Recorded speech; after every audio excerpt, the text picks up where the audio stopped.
তিস্তা নদীর ওপর রংপুরের গঙ্গাচড়া উপজেলায় শেখ হাসিনা সেতু নির্মাণ করা হয়। সেই সেতু দিয়ে ভারী যানবাহন চলাচলের কারণে একাধিক স্থানে কার্পেটিংয়ে ফাটল দেখা দিয়েছে। এছাড়া সংস্কার হওয়ার 1 মাসের মাথায় উঠে যাচ্ছে কার্পেটিং। এতে ঈদে ঢাকা ফেরা যাত্রী সহ চরম ভোগান্তিতে পড়েছেন রংপুর ও লালমনিরহাটের সাধারণ মানুষ। তবে সেতুটির রক্ষণাবেক্ষণে দায়িত্বরত কর্মকর্তারা এটিকে সরাসরি ফাটল না বলে হেয়ার লাইন ক্র্যাক বলেছেন। শুক্রবার সন্ধ্যা 6:30টার দিকে সরেজমিনে দেখা গেছে গঙ্গাচড়া শেখ হাসিনা সেতু উত্তর পার্শ্বে প্রায় 7 ফিট কার্পেটিংয়ে ফাটল দেখা দিয়েছে। এছাড়া বেশ কয়েকটি স্থানে স্প্যানের ঢালাইয়ের কিছু অংশ উঠে গেছে। ব্রিজের কাজ দুর্বল হওয়ার কারণে এই ব্রিজ আমাদের ক্ষতি হয়ে গেছে। মনে করে ব্রিজের ঢালাই সমস্ত ভেঙে গেছে। ব্রিজের কাম একদম দুর্বল হয়ে গেছে। জানা গেছে তিস্তা নদীর ওপর রংপুরের গঙ্গাচড়া উপজেলায় শেখ হাসিনা সেতুর উদ্বোধন হয়েছে 7 বছর আগে।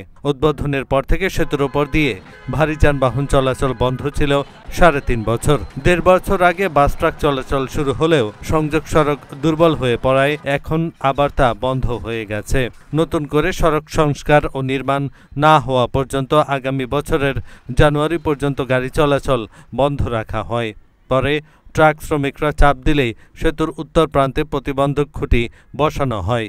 পরে গত মাসখানেক আগে রংপুর থেকে কাকিনা পর্যন্ত পুরো রাস্তা সংস্কার করে ঠিকাদার, কিন্তু সংস্কারের 1 মাসেই পিচ ঢালাই উঠে গেছে। এছাড়া সেতুর বিভিন্ন স্থানে ফাটল দেখা দিয়েছে।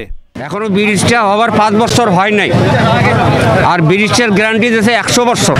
তাহলে কি দেশের উন্নয়ন হল না ক্ষতি হল? আমি থাকা অবস্থায় 3টা দুর্ঘটনা ঘটছে, তার মধ্যে একজনকে রংপুরে নিয়ে যাওয়া হয়েছে। অবশ্যই এটা ঝুঁকিপূর্ণ, যেমন আমি এখন এই অ্যাক্সিডেন্টের মুখোমুখি হয়েছিলাম। 2018 সালের 16 সেপ্টেম্বর ভিডিও কনফারেন্সের মাধ্যমে শেখ হাসিনা এই সেতুর উদ্বোধন করেন। পরে এটির নামকরণ করা হয় শেখ হাসিনা সেতু। সেতুটি লালমনিরহাটের কালীগঞ্জ উপজেলার কাকিনা ইউনিয়নের রুদ্রেশ্বর এলাকার সঙ্গে রংপুরের গঙ্গাচড়া উপজেলার লক্ষ্মীটারি ইউনিয়নের মহিপুর এলাকাকে সড়কপথে যুক্ত করেছে। এহসানুল হক, ঢাকা পোস্ট।